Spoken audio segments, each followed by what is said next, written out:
नमस्कार.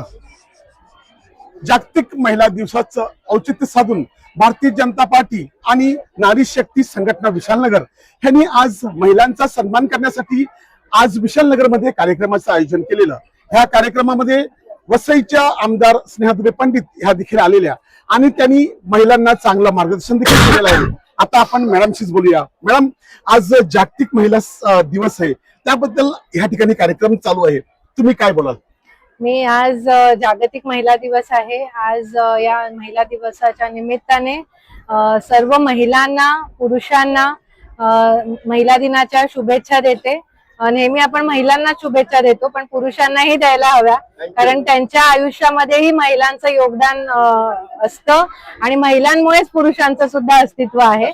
त्यामुळे सर्वांना महिला दिनाच्या माझ्यातर्फे खूप खूप शुभेच्छा. आज विशालनगर मध्ये महिलांचा सन्मान, त्यासोबत महिलांनी अजून काय काय करावं यासाठी मार्गदर्शन देखील केलं, तर तुम्ही ह्या महिलांना अजून काय उपदेश द्याल? आज विशालनगर मध्ये नारी शक्ती संस्थेच्या वतीने या कार्यक्रमाचं आयोजन करण्यात आलेलं होतं आणि भारतीय जनता पक्षाचे कार्यकर्ते, नारी शक्तीचे कार्यकर्ते ह्या सगळ्यांनी मिळून या कार्यक्रमाचं आयोजन केलेलं आहे. आमचे जे नगरसेवक आहेत चारीही निवडून आलेले, अपर्णाताई असतील, निमिताई असतील, प्रदीप भाऊ, महेश भाऊ, यांच्या सर्वांच्या योगदानामुळे आज नंदूभाऊ पवार यांच्या मार्गदर्शनाने या कार्यक्रमाचं आयोजन झालेलं आहे. मी त्यांचे मनापासून सगळ्यांचे आभार मानते.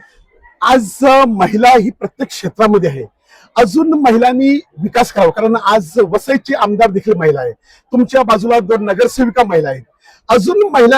अजून महिला दिवस फक्त एक दिवस न करता महिलांनी स्वतः स्वयंरोजगार करावा, यासाठी तुम्ही काही त्यांच्यासाठी विधान भवनातून नवीन स्कीम आणणार आहात का?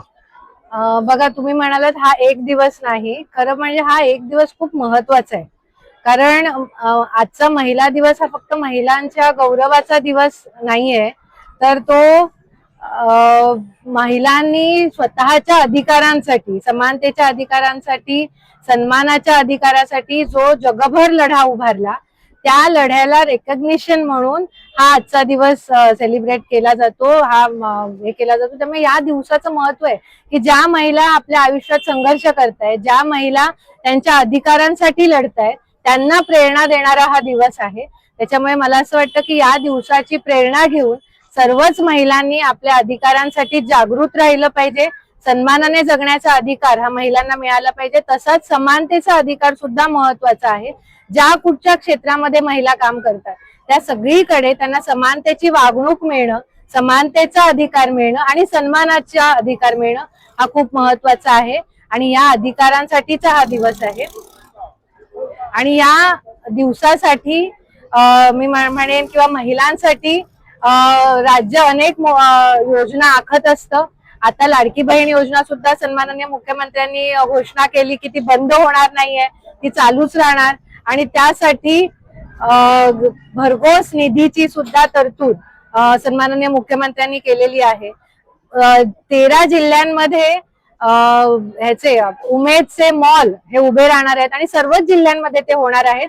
पहिल्या टप्प्यामध्ये आता 13 जिल्ह्यांमध्ये होणार आहेत आणि दुसऱ्या टप्प्यांमध्ये आपल्या पालघर जिल्ह्याचा आणि त्यामध्ये वसईचा सुद्धा समावेश आहे. वसईच्या उमेद मॉलची डिझाईन झालेली आहे, त्यामुळे वसईतले जितके बचत गट असतील वसई तालुक्यामधले त्यांच्या व्यवसायांसाठी एक हक्काचं ठिकाण निर्माण होणार आहे.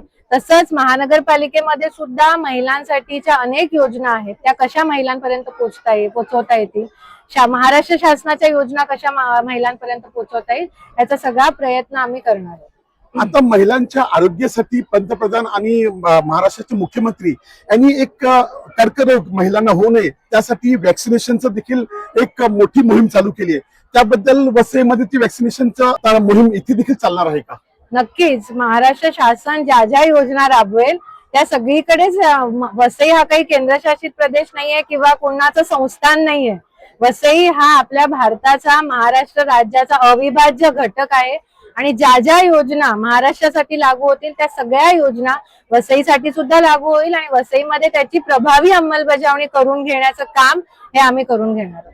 तर आपण ऐकलं मॅडमचं म्हणणं आहे की आज जरी महिला दिवस असला तरी आम्ही महिलांच्या सोबत पुरुषांना देखील शुभेच्छा दिलेल्या आहेत. कारण प्रत्येक महिला ही जेव्हा घरातून बाहेर पडते आणि आपलं स्वतःचं अस्तित्व निर्माण करते आणि कामकाज करते, त्यावेळेला तिच्या मागे पुरुष हा नेहमी असतो. त्यासाठी आम्ही पुरुषांना देखील आज विशेष त्यांची आठवण केलेली आहे. वसई लाईव्हसाठी दिलीप डाबरे, अब्दुल कलाम. नमस्कार.